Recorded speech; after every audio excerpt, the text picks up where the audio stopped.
Assalamualaikum warahmatullahi wabarakatuh. Perkenalkan, saya Ita Rahmayanti dari Sekolah Dasar Negeri 24 Temalebak, Kota Palopo. Kali ini saya tidak sendiri pada pelaksanaan simulasi supervisi akademik ini. Saya ditemani oleh rekan saya, Ibu Hesti Valentin. Jadi Ibu Hesti ini adalah guru kelas 2 yang mengajar di Sekolah Dasar Negeri 24 Temalebak, Kota Palopo. Pada kesempatan kali ini kami akan melakukan wawancara praobservasi dengan teknik coaching untuk supervisi akademik. Assalamualaikum Ibu Esti. Waalaikumsalam Bu. Apa kabar hari ini? Alhamdulillah baik. Jadi begini Bu Esti, insya Allah hari ini kita akan melakukan percakapan praobservasi. Nanti saya akan amati jalannya proses pembelajaran yang Ibu Hesti lakukan di kelas. Nah, adapun tujuan dari dilakukannya kegiatan ini adalah untuk mengetahui dan juga mengevaluasi jalannya proses pembelajaran yang Ibu Hesti lakukan. Dan kenapa hal ini dilakukan? Karena sebagai persiapannya nanti Ibu Hesti di awal sebelum Ibu melakukan kegiatan pembelajaran. Jadi saya harapkan dengan adanya kegiatan praobservasi ini nanti Ibu melakukan pembelajaran itu bisa lebih percaya diri dan lebih bagus lagi. Seperti itu. Baiklah Bu Esti, ada beberapa pertanyaan yang ingin saya tanyakan kepada Ibu Esti, boleh ya? Ya boleh, silakan Bu. Baiklah. Untuk pertanyaan pertama ini berkaitan dengan tujuan pembelajaran. Nah, kira-kira tujuan pembelajaran yang akan Ibu capai pada saat melakukan pembelajaran nanti itu apa saja, Ibu? Baik Bu, untuk tujuan pembelajaran, karena materi yang akan saya ajarkan ini adalah pelajaran bahasa Indonesia pada materi bab 3, yaitu tentang berhati-hati di mana saja, tentang mengenal cara aman untuk menyeberangi jalan dan berada seorang diri di rumah, serta berbagai tanda peringatan di tempat umum. Jadi tujuan pembelajarannya adalah yang pertama itu siswa mampu memahami dan menjelaskan cara menyeberang jalan dengan benar. Kemudian yang kedua itu siswa mampu memahami dan menunjukkan tanda peringatan di tempat umum. Jadi Ibu Esti nanti ingin muridnya memahami cara-cara menyeberang jalan dengan benar atau memahami juga mengetahui tentang tanda-tanda peringatan di jalan ya. Iya. Saya melanjutkan ke pertanyaan berikutnya ya Bu ya. Di pertanyaan kedua ini saya ingin menanyakan kepada Ibu bagaimana area pengembangan kompetensi yang akan Ibu capai. Baik Bu, untuk area kompetensi dimensi profil lulusan yang ingin saya capai itu bagaimana nanti murid saya di kelas itu bisa bekerja sama dan berkolaborasi dengan guru serta dengan teman-temannya sendiri. Jadi untuk pengembangannya sendiri di kompetensi dimensi profil lulusan ini yang mau dicapai semacam kayak kolaborasi ya, seperti itu ya Bu ya? Iya Bu, betul. Untuk pertanyaan berikutnya, saya juga ingin mendengar penjelasan dari Ibu Esti bagaimana rancangan pembelajaran yang nanti Ibu laksanakan di kelas, misalkan seperti strateginya apa, metodenya bagaimana dalam pembelajaran yang kita gunakan nanti di kelas. Jadi untuk strategi yang saya gunakan itu saya terapkan mungkin lebih ke cooperative learning Bu, karena nanti akan ada kegiatan individu dan kelompok di mana siswa dilatih untuk bertanggung jawab baik untuk dirinya dan untuk kelompoknya. Dan adapun untuk metodenya nanti anak-anak akan mendemonstrasikan apa yang mereka sudah pahami dari pembelajaran secara berkelompok. Baik Ibu, untuk selanjutnya ini pendekatan pembelajaran mendalam. Jadi teknik apa yang nanti dikembangkan dalam pembelajaran nanti? Untuk pendekatan pembelajaran mendalam, rencananya nanti saya akan mengembangkan prinsip pembelajaran yang menggembirakan. Jadi saya akan berusaha menciptakan pembelajaran yang menyenangkan dan membuat murid saya merasa nyaman mengikuti pelajaran saya di kelas. Oke. Saya ingin bertanya kembali ya, bagaimana dengan media pembelajaran yang kita gunakan nanti dalam pembelajaran di kelas? Untuk media pembelajaran yang nanti saya gunakan itu Ibu, saya memberikan gambar-gambar yang akan saya tampilkan melalui LCD dan juga benda-benda yang bisa membantu mereka menerapkan pemahaman di kehidupan nyatanya. Oke, menarik sekali media yang digunakan. Ini lagi untuk pertanyaan terakhir ya. Kira-kira nanti kapan bisa dilaksanakan pembelajaran tak nanti ini? Untuk pembelajaran ini insya Allah akan saya laksanakan hari ini, Bu. Jadi hari Jumat ini nanti ya? Iya. Oke. Berarti saya nanti akan ikut masuk di kelasnya Ibu Esti. Nanti juga saya mau melihat dan mencatat hal-hal apa saja yang sudah kita lakukan selama pembelajaran di kelas. Kemudian setelah nanti kalau selesai mengajar, kita akan melakukan kegiatan diskusi pasca observasi kembali ya Bu ya. Iya, baik. Siap, Bu.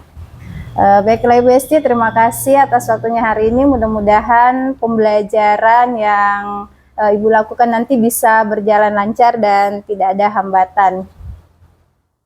Baik, amin. Terima kasih, Bu.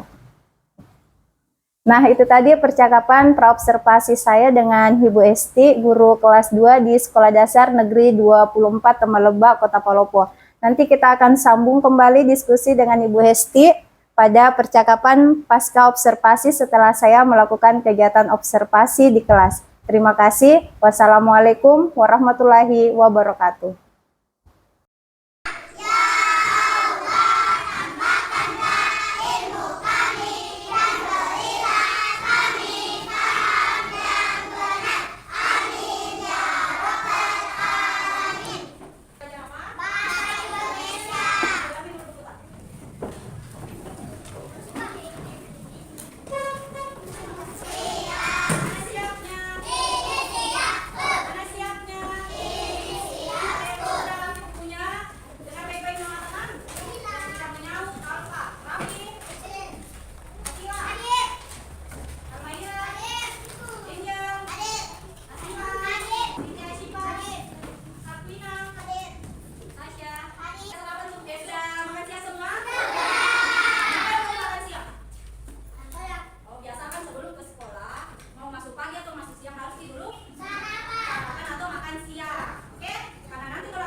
jelas itu. Tiap warna yang merah ada artinya. Kalau lampu berwarna merah, artinya kendaraan harus berhenti. Sedangkan hijau artinya kendaraan boleh berjalan. Warna kuning setelah merah artinya bersiap berjalan. Dan warna kuning setelah hijau artinya harus mulai memperlambat laju kendaraan. Kita sebaiknya tidak menyeberang ketika kendaraan sedang melintas. Nah, benar tak Guru? Tadi yang kita ingat kejadian yang terjadi di video. Ya, ya menelpon di motor. Mengirim apa? Pesan. Kalau kita menelpon di jalan sambil mengirim pesan pas bawa kendaraan, apa yang terjadi? Ya, bisa ditabrak orang atau kita yang ditabrak orang. Oke. Nah, apa lagi yang bisa ditangkap? Apa semua tadi dilihat di dalam video? Banyak kejadian yang terjadi. Apa? Hah? Menyeberang. Apa yang terjadi? Menyeberang kenapa? Oh, tidak yang kanan kiri, langsung jalan saja. Ya, betul. Apa lagi? Kita tahu tidak tadi mana dibilang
Assalamualaikum warahmatullahi wabarakatuh. Kembali bersama saya Ita Rahmayanti dari Sekolah Dasar Negeri 24 Temaleba, Kota Palopo. Pada kesempatan kali ini saya masih bersama dengan Ibu Esti Valentin selaku guru yang diobservasi, dan di sini saya akan melakukan percakapan pasca observasi bersama rekan saya. Adapun tujuan dilaksanakan percakapan pasca observasi ini adalah untuk mengevaluasi dan juga berbenah diri, refleksi terkait dengan kegiatan observasi yang sudah dilakukan kemarin. Baik Ibu Esti, bagaimana kabarnya hari ini? Alhamdulillah sehat Bu. Ibu bagaimana? Alhamdulillah sehat juga Bu. Bagaimana Ibu Esti? Semangat? Semangat Bu. Oke, baik Bu. Jadi kita kembali bertemu di percakapan pasca observasi ini. Jadi hari ini saya ingin menanyakan lagi beberapa pertanyaan kepada Ibu Esti terkait pembelajaran yang sudah Ibu lakukan di kelas tadi ya. Dan ini tujuannya adalah untuk mengevaluasi pembelajaran yang telah Ibu lakukan. Ya, baik Bu.